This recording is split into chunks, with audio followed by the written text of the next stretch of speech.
My daughter sent a voice message to my wife, and what I heard left me. My name is Carlos, I'm 52 years old, I'm black, and today I will tell you the story that destroyed everything I believed about my own family. It was an ordinary Thursday when I grabbed my wife Marcia's cell phone to see if her medical examination had come. I opened WhatsApp without thinking twice. After all, we have been married for 28 years and have never had each other's secrets, or at least that's what I thought. I saw a voice message from our 24-year-old daughter Camilla. 3 minutes and 40 seconds of audio. I squeezed the play without imagining that those few minutes would break my heart and reveal a conspiracy that was happening right under my nose. "Mom, I can't stand to see Dad this way." My daughter's voice sounded angry, impatient. "He is becoming a weight in our life. A 52-year-old man unemployed for 8 months, living in a misdeal, with no perspective. Don't you see that he is pulling us down?" I felt my stomach turn. My own daughter, my princess, the girl I carried on my lap, which I took to school every day for years, that I protected and loved unconditionally.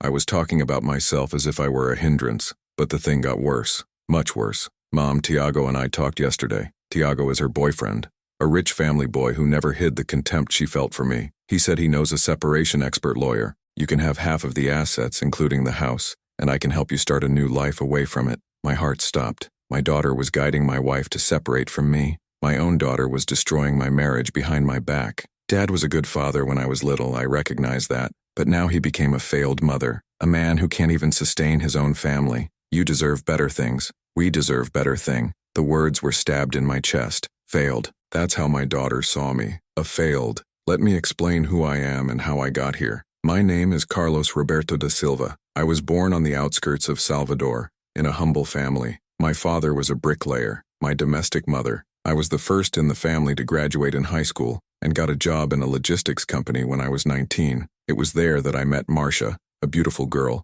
daughter of a middle-class family who worked on the administrative. Our dating lasted 4 years. When we asked her to marry, her family was not very happy, mainly because I was black and poor, but Marcia loved me and faced the family for me, or at least, that's what I believed. We got married in 1996. In 1999, our daughter Camila was born. I worked like a crazy thing to do the best for them too. It was an extra time, worked on weekends, accepted any extra service that appeared. We managed to buy our own home in 2008, put Camila at a private school, give a decent life to our family. Camila has always been a smart but spoiled girl. Marcia has always done all her wishes, and I never knew how to say no to my princess. It grew used to the best. Brand clothes, cell phone of the year, vacation trips. I killed myself to work to play it all, and I thought I was being a good father. I thought I was building a united family. But in January last year, the company where I worked 23 years ago closed one of the branches. Me and 200 more employees were sent away.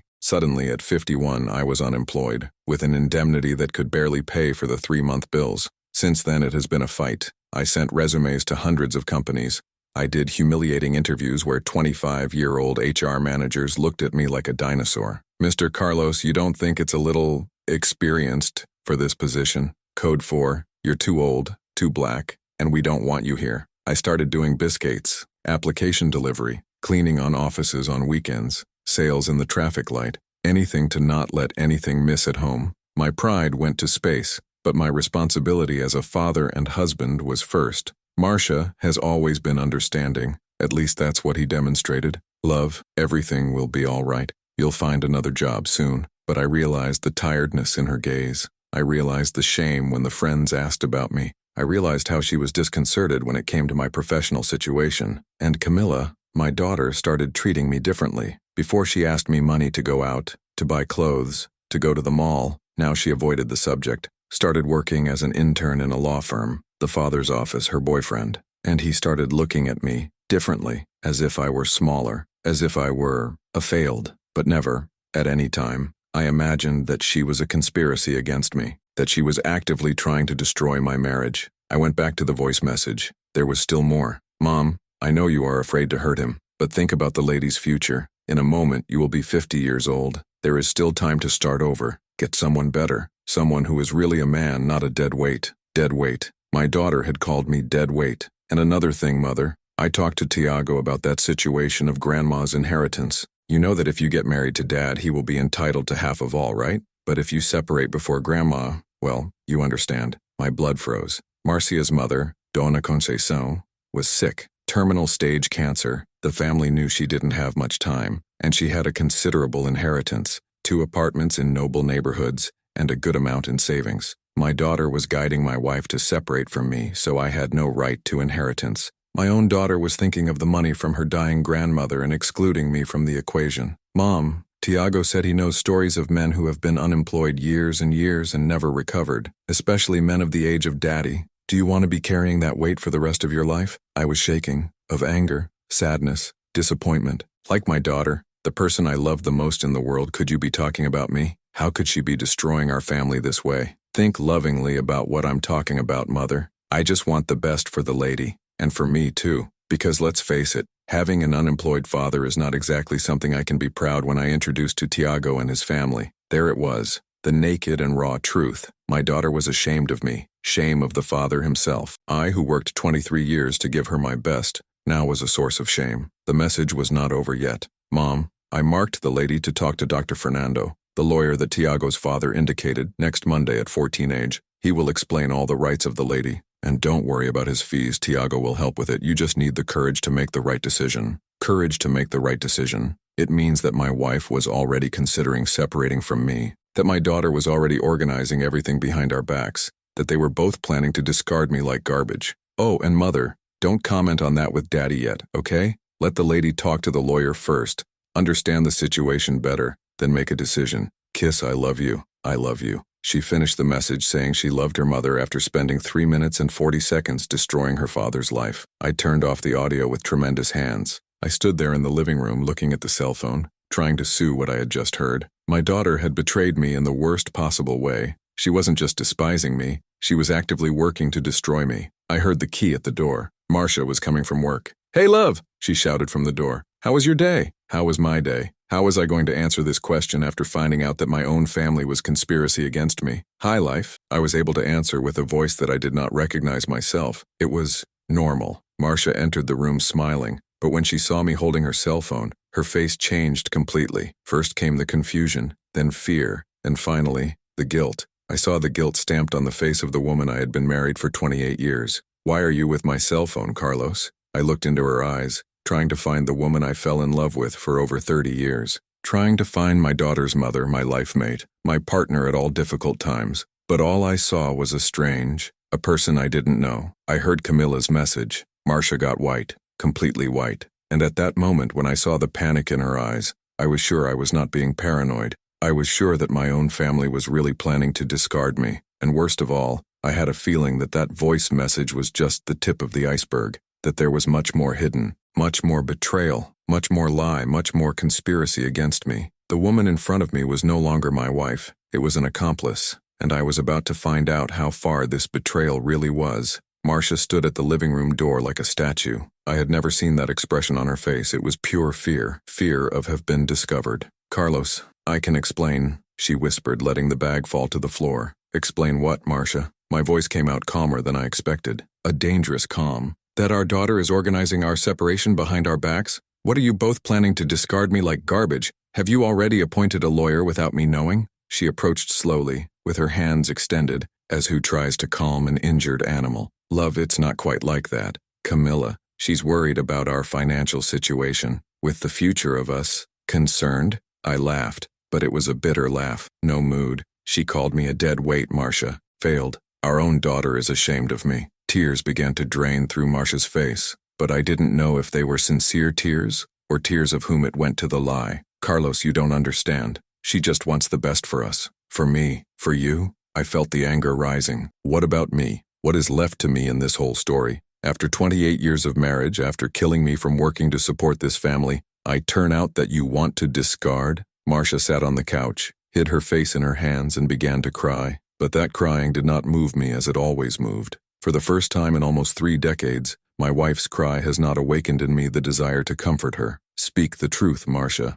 You were already thinking of separating from me, aren't you? Even before Camilla started putting these ideas in your head." She was slow to answer, and in that silence, I had my answer. Sometimes I think, if it wouldn't be better," she murmured between sobs. It was as if she had stuck a knife in my chest and turned the blade. My wife, my daughter's mother, the woman I faced prejudice, for whom I worked 3 jobs simultaneously when Camilla was little, was confirming that she wanted to get rid of me. "Since when, Marcia?" Since when do you want to separate from me? Since you lost your job. It's not just the money, Carlos. It's the way you have changed. You stay all day here at home, doing these humiliating biscuits, coming back defeated. You're no longer the man I met. It is no longer the man she met, as if it was my fault for being fired at the age of 51 in a destroyed economy, in a country where being black and being over 50 is almost a permanent unemployment sentence. And what was the plan, Marcia? Are you going to expel me from home? Are you going to leave me on the street? It wasn't like that. Camilla said you could rent a small apartment that we would help with rent in the first months.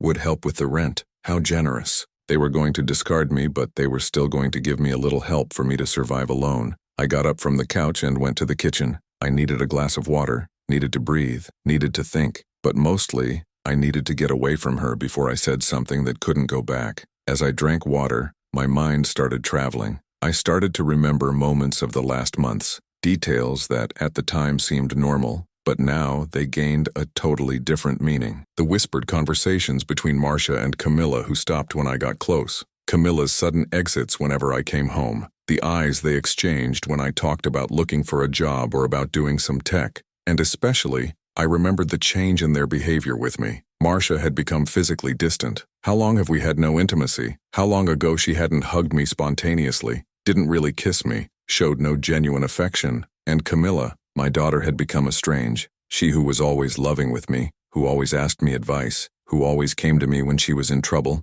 Now she barely greeted me when she got home. I went back to the living room. Marcia was still crying on the couch. Marcia, I'm going to ask a question and want you to be honest with me. Have you talked about it other times? About this separation story? She hesitated, and in this hesitation, I knew that it was much worse than I imagined. Answer, Marcia. Camilla, she started tackling on the subject about 3 months ago, when you came back from that interview at the logistics company crying. 3 months. 3 months ago, my own family had been planning to leave me. That interview she was talking about was one of the most humiliating of my life. HR manager, a boy who should be Camilla's age, told me in the face that I was very qualified for the vacancy, code for very old. I got out of there and got home crying, and instead of supporting me, my family saw that as the perfect time to start planning my discard. And what else did you talk about? 3 months? Carlos, please. It doesn't do that harder than it is already. Hard to whom, Marcia? For you? Do you think it's being difficult for you? My voice went up. Imagine how it is being for me to find out that my own family has been conspiring against me for months.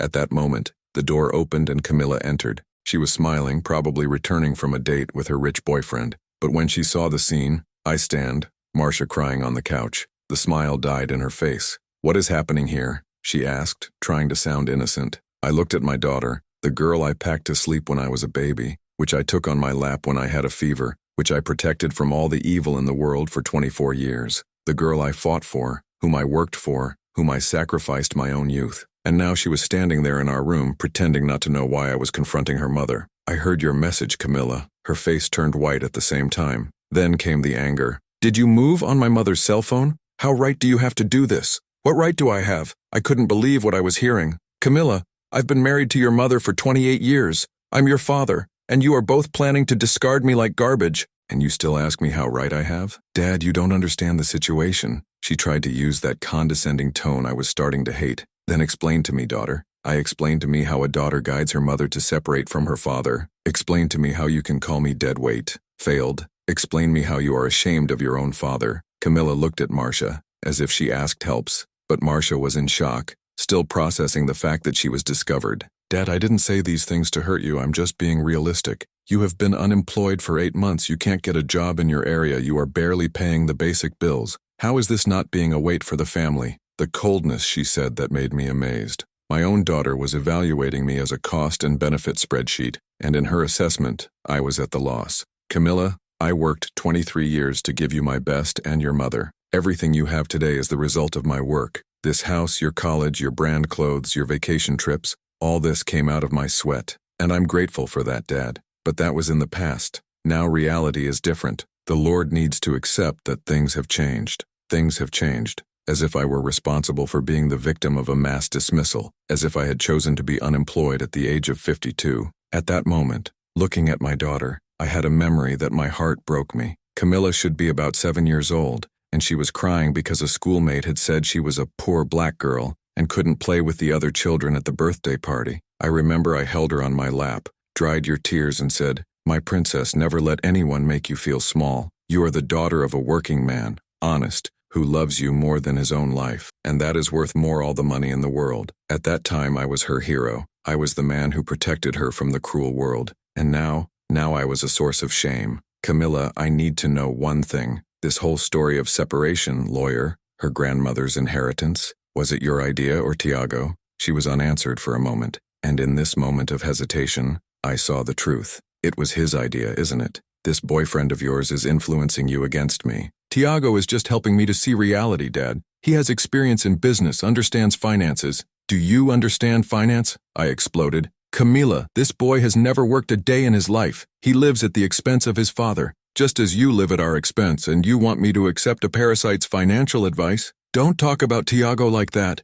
she shouted. It was the first time I saw my daughter scream with me. "He is much more man than the Lord has ever been." The silence that followed was deafening. Marcia stopped crying. I stopped breathing, and Camilla seemed to realize what she had just said. More man than I have ever been. My daughter had said that a 26-year-old boy supported by Dad was more man than her father, who had struggled all her life to give her family dignity. "Dad, I didn't mean that." She tried to go back, but it was too late. "No, Camilla, did you mean exactly that? And you know one thing? Now I understand everything. Now I know what the real problem is here." I took the car keys and drove to the door. "Where are you going?" Marcia asked. "I'll take a walk. I need to think." Carlo S. "Don't go away like that. We need to talk. Solve this." I stopped at the door and turned to them too. "Solve what, Marcia? You have already solved everything. You have already scored a lawyer, have done the plans, have decided my future without consulting me. Now let me process it all." I left home with a boiling head. I entered the car,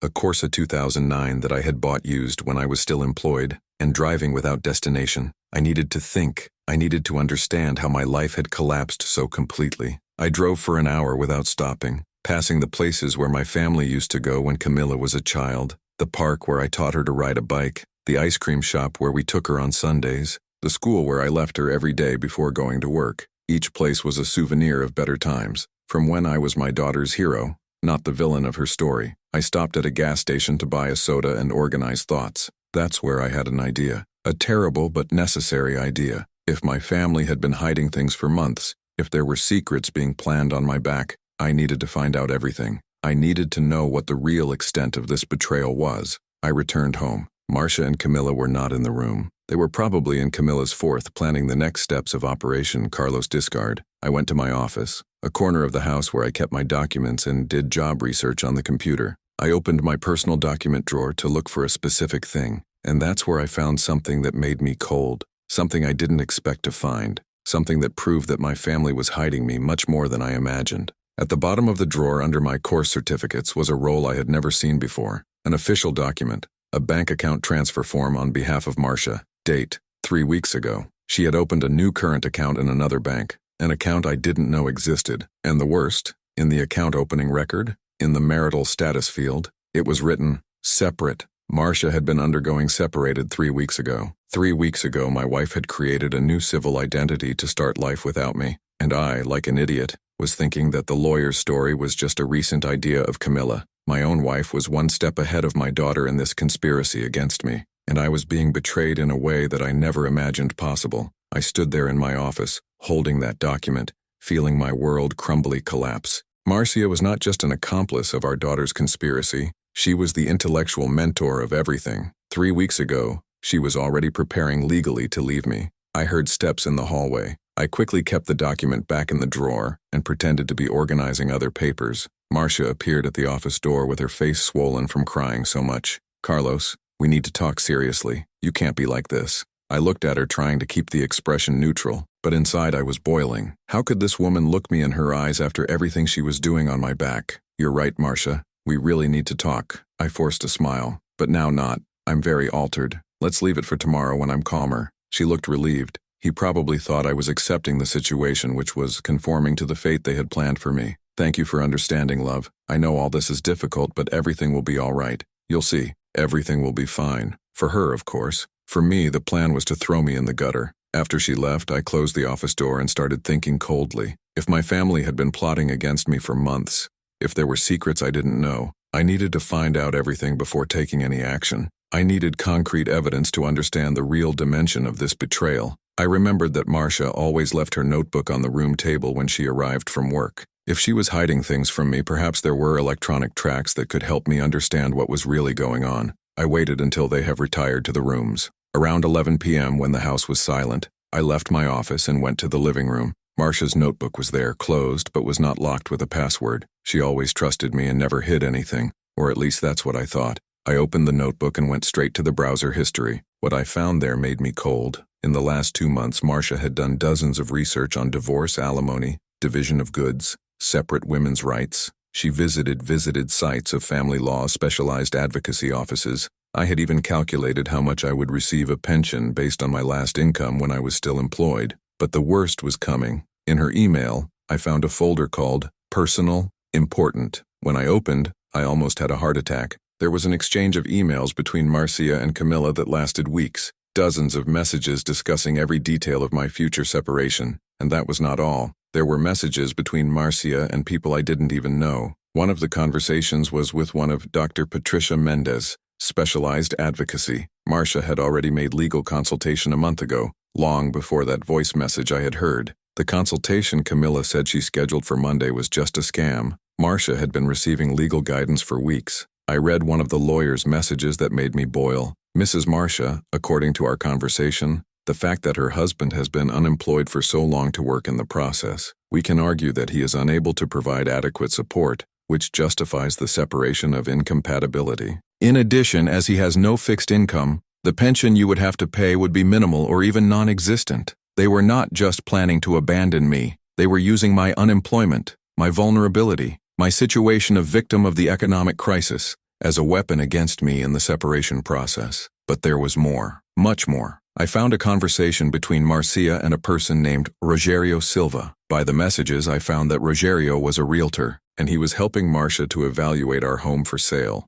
Marcia, as we talked, your home is valued at $380,000. If you sell quickly, before the market gets worse, you can get $360,000. You get half, would be $180,000, enough to buy a 2-bedroom apartment in a good neighborhood. When do you intend to put for sale? And Marcia's answer destroyed me. Rogerio, I'm waiting to solve the legal issue. My lawyer said it is better to start the separation process first to ensure that the division is done correctly. But as soon as this is forwarded, I contact you. My daughter is anxious to get out of this situation. My daughter was anxious to get out of this situation. They were both treating our home, our family, our 28-year-old life as a problem that needed to be solved quickly. I continued to search the emails, and that's when I found something that made me question everything I knew about my own life. There was an exchange of messages between Marcia and a person named Jorge Henrique. By conversations, it was clear that they had known each other for a long time. Long time. Marcia, my love, I can't stand this situation anymore. It's been 6 months since you promised me that you were going to solve things with him. When are you going to take the courage to end it soon? My love. This Jorge Henrique was calling my wife my love. Marcia's response was like a dagger. Jorge, you know it's not simple. After he lost his job, it was hard to get a justification for separation without seeming that I'm leaving it at the worst phase. But now, with Camilla's help, I'm able to create an environment where the separation will seem natural, necessary even. 6 months. 6 months ago, my wife had been having an extramatrimonial relationship. 2 months before I lost my job, she was planning to betray me, and I was using our daughter to execute the plan. But it got even worse. In the following messages, I found that Jorge Henrique was Marcia's head in the company where she worked, a married man, father of 2 children who had promised to separate from his own wife to stay with Marcia, and the most revolting, they were planning to move together to a new apartment as soon as I was removed from the equation. These were the exact words he used. Removed from the equation, as if I were a mathematical problem that needed to be eliminated. I kept reading even though I know each word was like a blade in my heart. In one of the most recent messages, Jorge wrote, Marcia, my patience is on the edge. Either you solve this situation with your husband in the next 2 weeks, or I will take the relationship publicly, even if it causes problems for both of us at work. And Marcia's answer, Jorge, amor, everything is already referred. On Monday, I have a new meeting with the lawyer to accelerate the process, and Camilla is helping me create more situations that justify the separation. Carlos won't even know what has hit him. Carlos won't even know what hit him. They were planning to destroy me in a cold, methodic way, and I, like an idiot, was thinking it was just a common family crisis. I closed the notebook with my hands shaking. I needed to digest it all. I needed to understand the real dimension of the betrayal it was suffering. It was not just a separation. It was an elaborate conspiracy involving my wife, my daughter, a lover of my wife, and even professionals hired to legally harm me. And the most painful, I found that my unemployment situation was not the reason for the crisis in my marriage. My wife was already cheating on me even before I lost my job. She only used my vulnerability as a justification for accelerating a plan that was already running. I went back to my office and locked myself there. I needed to think. I needed to decide what to do with all this information. But one thing was clear. I could not simply accept being destroyed that way. Around 6 a.m. I heard Marcia getting up to go to work. I pretended to be sleeping when she passed the hallway. I heard her bathing, getting ready, having coffee. The normal routine of a dedicated wife. If I didn't know the truth, I would think I was married to a loving woman who was just worried about our financial future. When she went out to work, I got up and went to have coffee. Camilla was still sleeping. She only had classes in college. That's when I had an idea. If I had found compromising information on Marcia's notebook, there may be more evidence in Camilla's room. After all, for the messages I had read, she was being very active in the conspiracy against me. I waited until I made sure that Camilla was in deep sleep, so very carefully I entered her room. Camilla's notebook was on the desk. Unlike her mother, she wore a password, but I knew my daughter. I tried her date of birth, her boyfriend's name, some obvious combinations. On the fourth attempt, I got access. What I found there was even worse than I imagined. Camilla had created a group of WhatsApp web called Operation Freedom with her, Marcia, and Tiago. I was able to access the history of the conversations of recent months. The group's first message was 3 months ago, just the day after that humiliating interview I had done. The message was from Tiago. Guys, the time has come. The old man is at the bottom of the well. It's now or never. Camilla, you need to start pressing your mother to take a definitive attitude. And Camilla's answer, Tiago, my mother's still sorry for him. I'm going to work slowly, but I agree that now it's the perfect time. He's so broken that he won't even be able to hire a decent lawyer to defend himself. My own daughter was coldly calculating the best time to attack me when I was more vulnerable, less able to defend me. The following messages were a manual of psychological manipulation. They had planned every step to make me feel useless, to break emotionally so that I gave myself to fight for my family myself. Tiago wrote, the strategy is simple. You have to make him feel a weight, a shame. Every time he talks about job or money, you show discouragement. Every time he tries to value himself, you cut the subject. In 2 weeks, he will be so depressed that he will accept anything. And it worked. I remembered several situations in the last months where Marcia and Camilla did just that. When I arrived excited about an interview, they showed disinterest. When I tried to maintain optimism, they changed the subject. When I spoke of my plans, they looked at me with pity. I thought it was a natural discouragement of the family going through difficulties, but it was manipulation, calculated to break me psychologically. In the latest messages, I discovered something that made me tremble with anger. Tiago had written, Camila, I need you to accelerate this process. My father is interested in buying your home for investment. He agreed to pay 15% above market value, but only if the business is closed in the next 3 weeks. It's a unique opportunity for your mother to get out of this situation with a lot of money in your pocket. And Camilla's answer, perfect, Tiago. I'm going to talk to my mother today. If we can accelerate the separation and sell the house to her father, my mother will be almost 200,000 reais. You can buy a small apartment and still left 50,000 for her to stabilize. They were negotiating my house behind my back. My daughter's boyfriend's father was going to buy my house as the investment and would still pay more to speed up the process of taking me out of my own life. And there was a message from Marcia that broke my heart.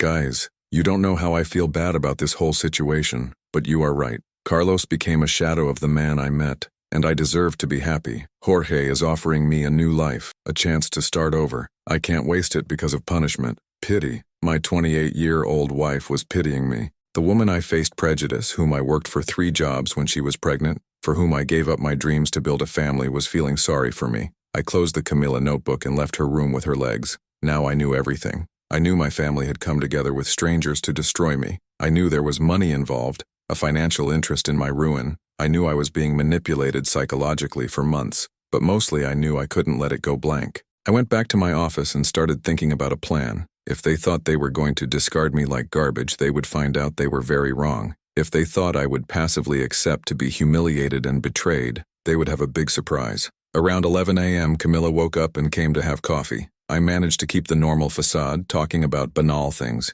pretending to know nothing. "Dad, how are you feeling after yesterday's conversation?" she asked, trying to sound worried. "Better, daughter. Your mother is right. We need to think about the future with more realism." I saw a glow of satisfaction in her eyes. She thought I was conforming, that I was accepting my destiny. "Good, Daddy. You'll see that everything will be resolved for the best of whom I wanted to ask. But I kept my calm. "Camilla, I wanted to talk to you something. I'm thinking of selling some old furniture to raise money. Do you think I can move your room things to see if there's anything you don't use anymore?" It was a trap. I wanted to see if she was going to deny, if she was going to show nervousness for having hidden secrets there. "Of course, Daddy, you can move at ease. I have nothing important to keep there." Liar. My own daughter looked into my eyes and lied with the greatest natural in the world. "Thank you, daughter. You were always a good girl." After she went out to college, I returned to her notebook. But this time I wasn't just looking for information. I went to leave a message. I entered the group, Operation Freedom, and wrote, "Hello guys, this is Carlos,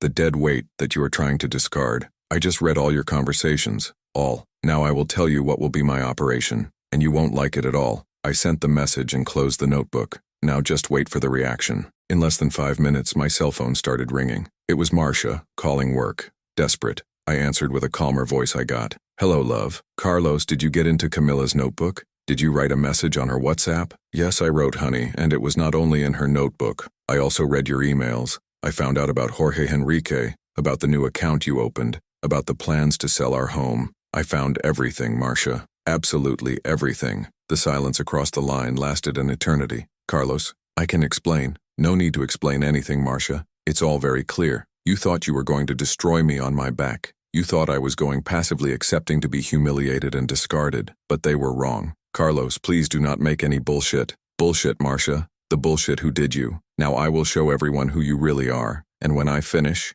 you will find out what it is to be without anything." I hung up the phone. In 2 minutes, Camilla called. "Dad, for the sake of God, what are you doing?" "Delivered that message. I won't delete anything, Camilla. And you know why? Because you two will find out that I'm not the weak and defeated man that you think I am. You will find out that you have moved the wrong person. Dad, the Lord does not understand. The Lord can ruin everything." "What, daughter? The life you planned on my ruin? The future you built on my humiliation? You can let me spoil, and I will love every second of that." I hung up the phone and hung up the device. Now they were two going to have to go home to try to control me. They were going to have to explain to the lover and the boyfriend that I had discovered everything, but I wasn't going to be home when they came, because I had a plan. A plan that was going to turn all this situation upside down. If they wanted war, they would have war. But now I knew exactly who my enemies were, and it was time to show them that a desperate, betrayed, and humiliated man can be much more dangerous than they have ever imagined. I left home with a backpack on my back and a boiling head of anger. It wasn't an escape, it was a strategy. If my family wanted to destroy me, they would find that I was not the broken man they thought I was. I went straight to my younger brother's house, Antonio, who lived across the city. Antonio has always been different from me, more aggressive, more suspicious. Always told me that I was too good with the family. For years I thought he was wrong. Now I knew he was right. When I got there, I explained the whole situation to him. I showed the photos I took from the conversations in the WhatsApp group, from Marcia's emails, all the documents I found. Antonio became more indignant than me. "Man, I always suspected your wife and your daughter. This girl was always too spoiled. But that's what they did with you has no name. Antonio, I need your help, not to take revenge, to do justice. They think I'm a defeated, failed, but you will find out you're wrong." My brother smiled. It was that smile I had known since I was a child, when he was ready to fight me in high school. "Speak there, Mano. What do you have in mind?" I explained my plan. It was risky, but necessary. If they wanted to humiliate me publicly, I was going to do the same with them. But unlike them, I had the truth by my side. First, I need evidence that they can't deny.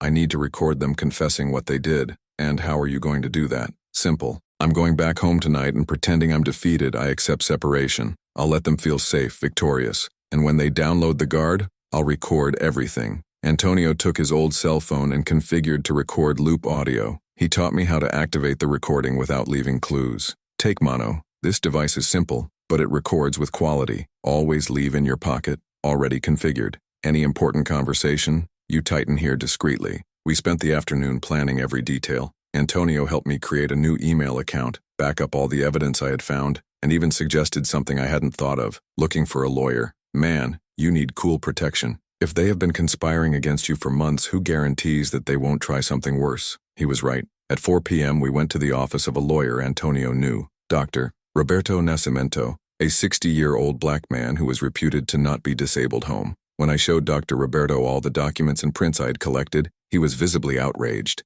Mr. Carlos, this is a case of parental alienation, conspiracy for heritage fraud, and also qualified adultery. His wife cannot transfer goods without his authorization, cannot be legally separate, and this whole story of psychological manipulation is a crime. Doctor, I don't want criminal proceedings. I just want my dignity back. Mr. Carlos, with all due respect, but the Lord must understand that they would not have mercy on the Lord. Look at the level of evil of these conversations. They were planning to leave the Lord in misery. No house, no family, nothing. The Lord has to defend himself. Dr. Roberto explained to me that I had legal right on all the couple's assets, including the house, and that any attempt to sell without my permission would be a crime. He also advised me on how to protect my assets. Mr. Carlos, Monday 1st hour I will come with a precautionary measure to block any movement of the couple's assets. Your wife will not be able to sell a brick of this house without their permission. I left the lawyer's office feeling stronger. For the first time in months I was not alone. I had my brother by my side and cool protection.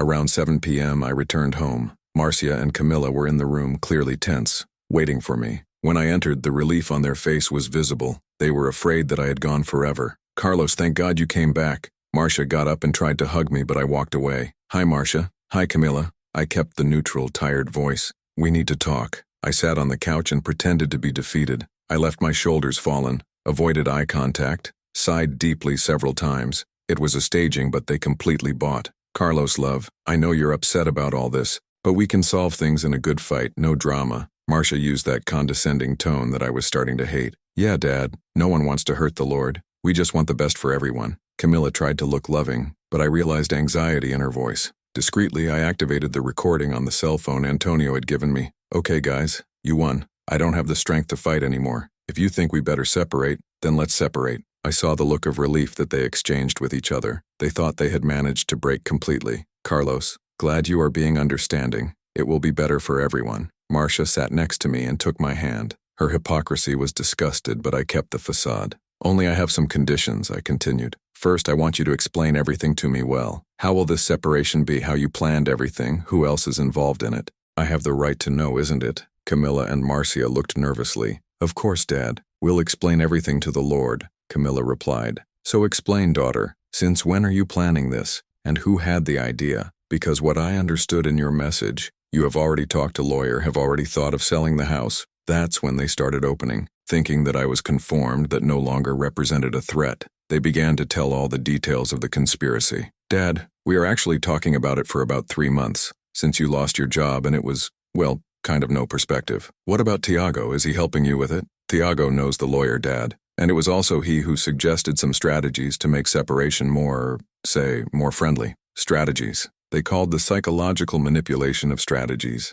And this story of selling the house? How does it work? Marcia took over the conversation. Carlos, love, the idea is to sell the house and share the money. You take your part and can rent a small apartment, settling again. And I will also start. Who, Marcia? I asked, pretending innocence. She hesitated. Camilla took a look at her as if he said, account soon. Carlos, there is a person I know. Someone who is willing to help me in this new phase of my life. Ah, I find surprise. And who is this person? Yeah, it's Jorge, my boss at work. He's a good man, Carlos, and he wants to help me rebuild my life. Help rebuild. As if I were an accident that had destroyed her life. I understand. And how long have you known this Jorge? A few years ago, love. But we just started talking about relationship even a few months ago. Lie. From the messages I had read, they had been together for at least 6 months. And Camila, do you know this Jorge? I know, yes, Dad. He's a wonderful person. Much more structured than the current situation. Current situation. She was referring to me as a current situation. Okay, and when do you intend to make this official separation? In fact, Dad, Mom has already talked to a lawyer, and they suggested that the faster it is, the better for everyone. The less trauma, the less complication. What about the house? When do you want to sell? That's when Camilla delivered the gold. Dad, Tiago's father was interested in buying our house. He can pay a very good price up to the market value, but he needs a quick response. Above the market value? Why? He wants to invest in real estate in this region, and as we want to sell fast, he agreed to pay a little more. Lie. From what I had read, it was all outlined to legally harm me and benefit her boyfriend's family. I understand. And what is the value he is offering? He spoke in 400,000, Daddy. Well above 350 the house is worth. More lie. In the emails I had read, the house was valued at 380,000, and Tiago's father would pay 360,000. They were even lying about the value to make me accept a bad business. Wow, this is a lot of money. 200,000 for each one. Yeah, Daddy, you can stabilize it very well with that. I kept pretending to be convinced, and they continued to reveal details of the conspiracy. They told about the meetings with the lawyer, about the plan to sign me the papers, to streamline the process, how they had calculated that I would not be able to hire a decent lawyer to defend me. For 2 hours, I got them to confess just about everything. Tiago's involvement, the plans of Jorge Henrique, the psychological manipulation, the fraudulent sale of the house, all. When they finished talking, I pretended to be tired. Okay, guys, tomorrow is Saturday. How about if we invite some people to lunch here at home? To say goodbye to our family life first of all changes. They found the idea excellent. They thought it was a gesture of acceptance, of maturity on my part. What a beautiful idea, Daddy. We can call Tiago and his family too. Good idea, Camila. And Marcia, how about calling Jorge too? Since he's going to be part of his new life, it would be good to know him better. Marcia was surprised, but accepted. Are you sure, Carlos? Aren't you being embarrassed? No, Marcia. If you have already decided everything, I better face reality. In that night, after they retreated, called Antonio and told the recordings. Perfect, bro. Now you have them in the palm of your hand. And what's the plan for tomorrow? Tomorrow it will be the day they find out that they have moved the wrong person. I spent the dawn preparing everything. I sent copies of all the evidence to Dr. Roberto. I made a PowerPoint presentation with all the conversations of the Operation Freedom Group, all the emails exchanged between Marcia and Jorge, all the lies they had told. But most importantly, I contacted people I knew they would be outraged by what my family had done to me. My 78-year-old mother, who loved Marcia and Camila, my uncles, my cousins, our closest neighbors, and especially Marcia's mother, Dona Conceição, who was sick but still had the strength to be angry with injustice. I invited everyone to the farewell lunch that Camila had suggested. He said it was a surprise to Marcia and Camila, who couldn't tell what it was. On Saturday morning, Marcia and Camila were excited by preparing lunch. They found it strange when more people arrived than they expected, but I said I had invited the whole family to say goodbye. Around noon, the house was full. My mother, my brothers, uncles, cousins, neighbors, and even Dona Conceição, who had insisted to come, even weakening. On the conspiracy side were Tiago with his parents and Jorge Enrique, who had come bringing flowers to Marcia. When everyone was gathered in the room, I got up and asked for attention. Guys, thanks for coming here today. I called you here because I need to share with you a very sad story. A story about betrayal, lies, and greed, and how I found that my own family was conspiring to destroy me. The silence in the room was total. Marcia and Camila were white. Jorge Enrique tried to get up to leave, but Antonio, which I had strategically positioned near the door, blocked the exit. Marcia, Camila, you thought you could discard me like garbage, don't you? They thought I was too weak to find out, too dumb to defend me. I turned on the TV and started projecting the presentation I had prepared. The first screen showed the prints of the Operation Freedom Group conversations. This is a conversation between my wife, my daughter, and her boyfriend, planning how to humiliate me and discard me. I read some of the most shocking messages. The silence in the room was replaced by murmurs of indignation. My mother had tears in her eyes. Dona Conceição was visibly angry. My brothers had the face of those who wanted to leave for the aggression. But that's not all, guys. Now I'm going to show you the conversations between my wife and her lover. I designed the emails between Marcia and Jorge Enrique, caring messages, plans to move together, the strategies to remove me from the equation. Jorge Enrique tried to defend himself. Look, this is a misunderstanding. Misunderstanding? I interrupted. Mr. Jorge, the Lord called, removed from the equation. You were planning to buy my house through a scheme with my daughter's father's father. You were having an affair with my wife for at least 6 months. Where is the misunderstanding? I turned on the audio from the confessions of the night before. For 20 minutes, the whole room heard Marcia and Camila confessing all the details of the conspiracy against me. When the audio ended, the embarrassment was general. Several people were crying with anger. Dona Conceição got up trembling with indignation and went to Marcia. Marcia, I raised you as a daughter. You were an honest working girl. How did you become it? How can you betray a man who dedicated his whole life to your family? Camila tried to defend himself. Grandma, you don't understand. Daddy can't support the family anymore. Shut up, my mother exploded. You're ungrateful. This man worked done a convict to do the best for you, and you have the courage to conspire against your own father? That's when Tiago made the fatal error. Annoyed by the situation, he got up and shouted, "Look, everyone here is being very dramatic. Mr. Carlos is really a failed. Look at his situation. Unemployed with no perspective, living from biscate. Camila and Dona Marcia deserve something better." The silence that followed was mortal. Everyone in the room looked at that 26-year-old boy supported by his father, calling a 52-year-old man who had worked a lifetime failed. Antonio got up slowly and walked toward Tiago. "My brother is a big man, and when he is annoyed, he is intimidating." "Repeat what you just said, Molcott."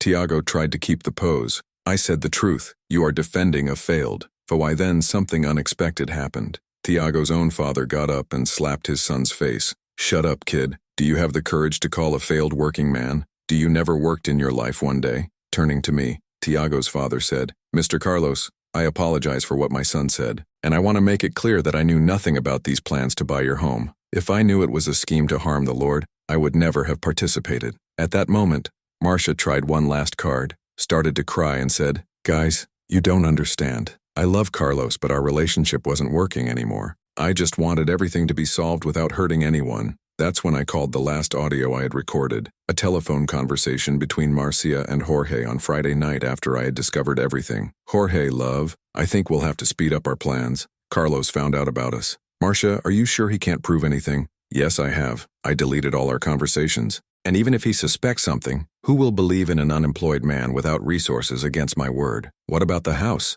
Is your father-in-law still willing to do the business?" "It's yes. On Monday I signed the separation papers. On Tuesday I put the house for sale, and on Wednesday we can move to the apartment you rented." Marcia's cry stopped on the spot. She realized that she had been completely unmasked. Dona Conceição approached Marcia with an expression that I had never seen on the face of that gentle lady. "Marcia, you are a shame. A shame for our family. A shame like a wife. A shame as a mother. And you can get any idea about inheritance out of you. After what you did, you won't see a penny of my money." It was the cue I was waiting. "Oh, guys, since they touched the inheritance subject, there is one more thing you need to know. I designed on TV a conversation between Camila and Tiago specifically about the inheritance of Dona Conceição, where they calculated how much Marcia could inherit if she separated from me before her grandmother's death. When Dona Conceição read that, she almost fainted with indignation. My daughter was speculating about her grandmother's death to calculate financial advantage. It was at this moment that Jorge Enrique tried to leave the kitchen door.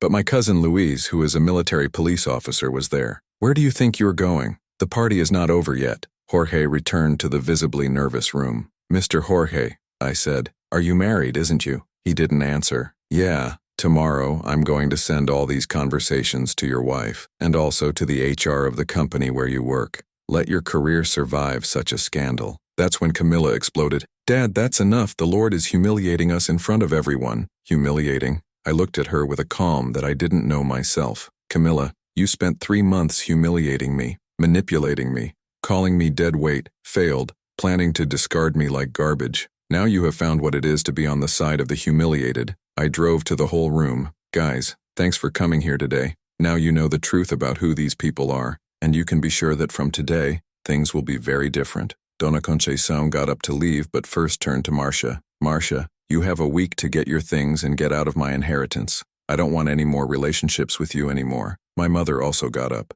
"Carlos, my son, you can count on me for anything." And Camila, she looked at my daughter with contempt. "You stop being my granddaughter today." One by one, people went out of the house. Some stopped to hug me, some to offer me help, but they all went out looking at Marcia, Camila, and Jorge with a mixture of disgust and pity. When the house was empty, we only have me, Marcia, Camila, Tiago, and Jorge. The silence was deafening. Jorge tried to talk to me. "Carlos, look, I think we can talk and solve it all in a good—" "No, Jorge, there is no conversation. Monday morning my lawyer will file an action for parental alienation against my daughter, a litigious separation action against my wife, and will send all this evidence to the HR of your company. Oh, and will also report his wife officially about adultery." Tiago tried one last bravado. "You can't prove anything. These recordings were made without permission." Smile for the first time on the day. "Tiago, all these recordings were made inside my own home, with my own family. I have all the right to record, and besides I have your conversations on WhatsApp, the emails, the documents.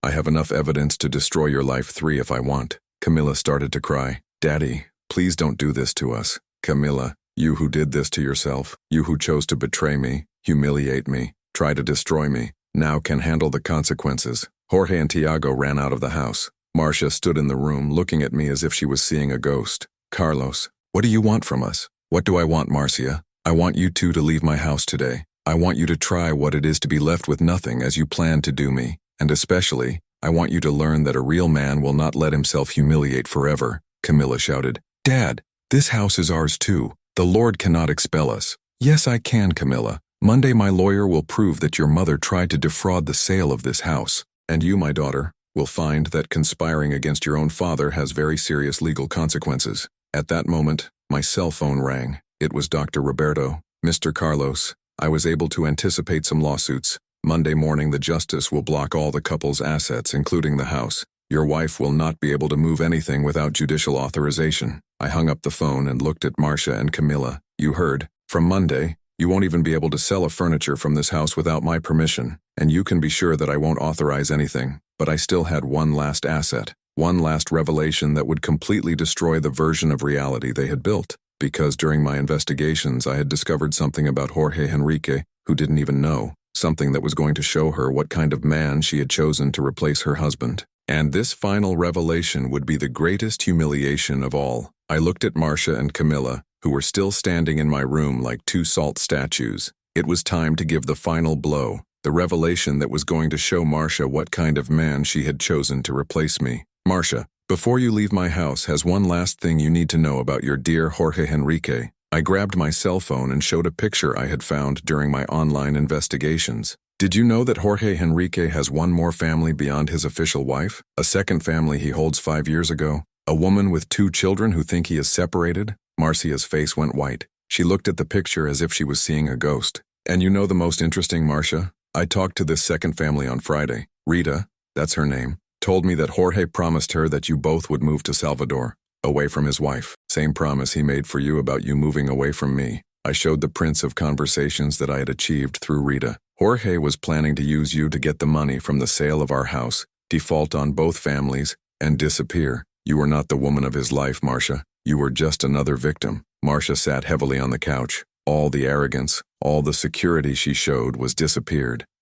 This can't be true. It's true, Marcia. And Rita will be here on Monday to tell you personally, as Jorge has deceived you the same way that deceived you. Oh, and she has already delivered all the conversations to his official wife as well. Camilla tried to defend her mother. Dad, even if this is true, does not change the fact that the fact that what, Camilla? I exploded. The fact that I dedicated 24 years of my life to raising an ungrateful daughter. The fact that I worked 3 jobs to pay for your private college. The fact that I endured humiliation and prejudice to give a decent life to this family. My voice came out louder than I expected, loaded with all the pain and disappointment I was accumulating. You want to know what my biggest mistake is, Camilla? It was created you thinking that unconditional love was to give everything you wanted, instead of teaching what character and loyalty are values that don't negotiate. Camilla started to cry, but this time I felt no pity. And you, Marcia, my mistake was to think 28 years of marriage, 28 years of companionship, 28 years building a family together,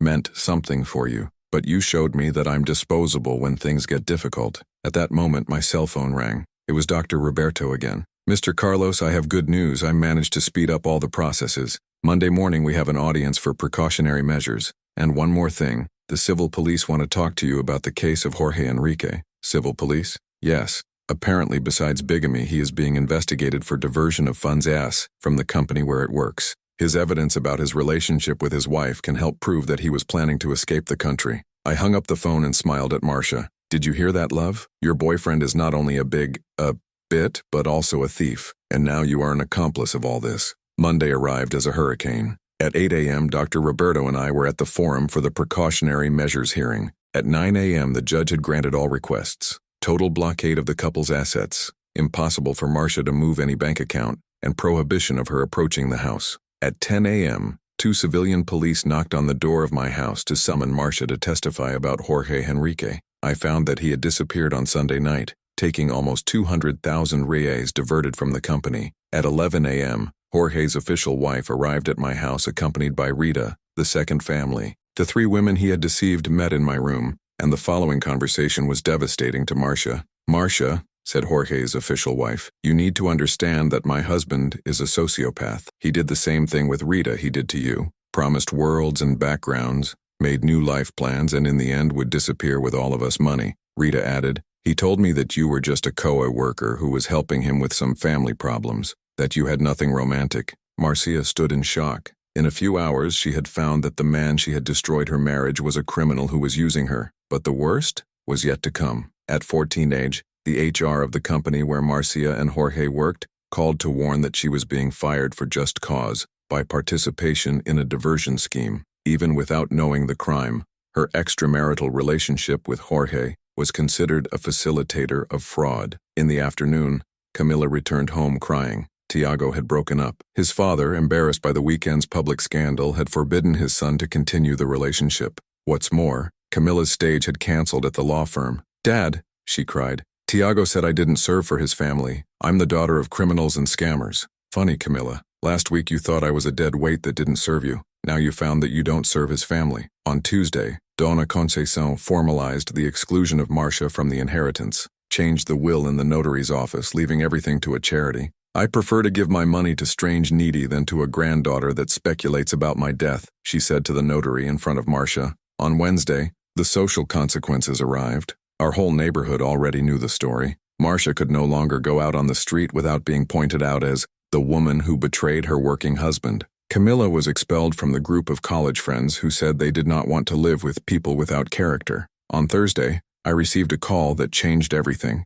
It was from a multinational company that I had seen my history on social networks. Some relatives had posted on the case and went viral as an example of family injustice. "Mr. Carlos, my name is Sandra Oliveira. I'm director of HR of Logicorp. We want to talk to you about a job opportunity." 2 hours later, I was in an interview. It was not a normal interview. It was a conversation between people who respected my trajectory. "Mr. Carlos, our company has a policy of valuing experienced professionals. We have seen its history, and we're outraged by the discrimination you have suffered in the market. We want to offer a position of logistics supervisor with a 40% salary than you received in the previous job." For the first time in 10 months, I cried for joy. On Friday, it was my first day at the new job. When I left the house in a suit and tie with my signed work card, I met Marcia and Camila on the sidewalk. They were carrying their last things to the car. "Carlos," Marcia tried to talk to me. "I know you have no reason to forgive me, but I meant that." "You don't have to say anything, Marcia. You have made your choices. Now live with the consequences." Camila approached. "Dad, I know I was wrong. I know I was unfair. There is no chance of—" "Camila, you didn't make a mistake. You have coldly conspired against your own father. You humiliated me, called me failed, planned to leave me in misery. That's no mistake. That's evil." I entered my car, a brand new Civic that I had funded with my new salary, and went out for work. 6 months later, my life had turned completely. I got a promotion at Logicorp and was making more money than I ever dreamed. I sold the house where I lived with Marcia and Camila, a house that was now alone in my name after the court annulled all the fraudulent transfer attempts, and bought a new, modern apartment, the way I always wanted. Marcia was living in a rented room in the city center, working as a seller in a clothing store, earning a minimum wage. Jorge Henrique had been arrested and sentenced to 5 years for estelianate and bigamy. She never had news of him again. Camila had locked up college and was working on a call center to be able to support himself. Tiago not only ended with her, but also spread the whole story in college. She became persona non grateful in the social environment where she always wanted to be accepted. Donna Conceição died 3 months later in peace, knowing that her inheritance would go to those who really needed. At the wake, Marcia tried to approach the coffin, but was prevented by other family members. A year after the revelation, I was in a steakhouse with my brother Antonio celebrating my second promotion when Camila appeared. She was thin, with the face of those who had gone through a lot of suffering. "Dad, can I talk to you?" I looked at her for a long moment. The spoiled girl who conspired against me had become a woman who knew the weight of the consequences. "You can sit down, Camila." "Dad, I know I don't deserve your forgiveness. I know I was the worst daughter in the world. But this year without the Lord taught me who I really am and who the Lord has always been to me." She started to cry, but it was different tears from those I had seen before. They were tears of real regret. "Dad, I lost everything. I lost my friends. I lost my boyfriend. I lost my college. I lost my dignity. But what hurts the most is to know that I lost the best father in the world because of my greed and ingratitude." "Camila, do you want to know what was my biggest suffering in this whole story? It wasn't finding out that your mother cheated on me. It wasn't being called failed or dead weight. It was finding that the daughter I loved most in the world was able to betray me that way. I know, Daddy, and I understand if you can never forgive me. but I wanted you to know that I learned. I learned what character is worth more than money, what loyalty is worth more than social status, and that the love of a true father is the most precious thing someone can have in life. I looked at my daughter and saw, for the first time in a long time, sincerity in her eyes. Camilla, I'm going to ask you a question, and I want you to answer honestly. If I was still unemployed, doing a big thing with no prospect of improvement, would you be here asking for forgiveness? She was slow to answer, and in this delay, I saw that she was being sincere with herself. I don't know, Dad. Maybe not. And that makes me even more embarrassed by who I was. It was the answer I expected, and the only answer that could open a door to forgiveness. Camilla, forgiveness is not to forget what happened. Forgiveness is to choose to build something new despite what happened. Do you really want a second chance with me? Yes, I want, Daddy, more than anything in life. So, okay, but with some conditions. First, you'll finish your college. I'm going to pay, but you'll really study humble, without finding yourself better than anyone. Monday, you're going to work to help your mother. She also made a mistake, but she's your mother, and daughter doesn't leave mother in need. Third, you'll taste me every day that has changed, not words, but with attitudes. Camila got up and hugged me. For the first time in over a year, I hugged my daughter back. Thank you, Daddy. I promise I won't be disappointed never again. Camilla, don't promise you won't let me down. Promise you'll be a better person, the rest is a consequence. 2 years later, I was at a graduation party. Camilla had graduated in law with praise, worked in a popular law firm helping needy families, and had managed to rent a small apartment where she lived with Marcia. Marcia never asked me for forgiveness directly, but through Camilla, I learned that she recognized her mistakes and was trying to rebuild her life with dignity. On graduation day, Camilla gave a speech as a speaker of the class, and in the end, she said something that thrilled me. I dedicate this achievement to my father, Carlos Roberto da Silva, a man who taught me that success is not measured for what you have, but to whom you are, and that true love does not give up on people, even when they do not deserve it. I was in the audience crying with pride, not because my daughter had graduated, but because she had become a person of character. Today, 5 years after all this, I can say that I am a man. I am a regional manager of Logicorp. I have an apartment of my own, a new car, and a stable financial life. But mostly, I have my dignity back. Camilla is a respected lawyer, married to a working boy who really loves her, and mother of a beautiful girl who is the light of my eyes. She learned that a person's value is not measured by the bank account, but by character. Marcia works at an NGO that helps women victims of domestic violence. He discovered his vocation, helping other women not to make the same mistakes she made. We never have a relationship again, but we have a mutual respect and civilized coexistence because of our granddaughter. Jorge Henrique served his sentence and disappeared from the country. Tiago became a lawyer and works with his father, but never had the courage to look in my face when we met by chance. And me? I learned that life can change from water to the wine in a matter of months, that a man is not defined by the difficult times that passes, but by the way he reacts to those moments. I learned that family is not the same blood as you, is who is on your side when everything falls apart. My brother Antonio, my mother, my cousins, my neighbors, these people showed me what unconditional love is. I learned that forgiveness is not weakness, it is the force that frees you from the weight of grudge. Forgiving Camilla was what allowed me to recover my daughter. Not forgiving Marcia the same way was what allowed me to move on. And most of all, I learned that a 52-year-old, hard-working old man, even when the whole world tries to convince him that he has no value, should never be allowed to believe in this lie. Today, when I pass near that house where I lived for so many years, where I built a family, where I suffered the greatest betrayal of my life, I feel no angry or sadness. I feel gratitude. Gratitude because that experience showed me who I really am. It showed me that I'm stronger than I imagined. It showed me that I deserve respect, love, and dignity, and it has shown me that sometimes God allows our life to collapse completely so that we can rebuild a better life. For you who are watching this story, I want to leave a reflection. Never allow anyone, not even your own family, make them feel that you have no value. No matter your age, your color, your financial situation, you are human beings worthy of respect and love. And if one day you find yourself in the situation I found myself, betrayed, humiliated, disrespected by their own family, remember, you are stronger than you think. Justice may take time, but it always arrives. And in the end, who acts with character and dignity always wins. Because in the end, it doesn't matter how many people try to destroy us. What matters is that at the end of the day, when we look in the mirror, we can be proud of the man or woman we see reflected there. And I can say for sure when I look in the mirror today, I see a winning man. A man who went through the fire and came out stronger. A man who recovered his dignity and his peace. And that, my friends, is priceless to pay.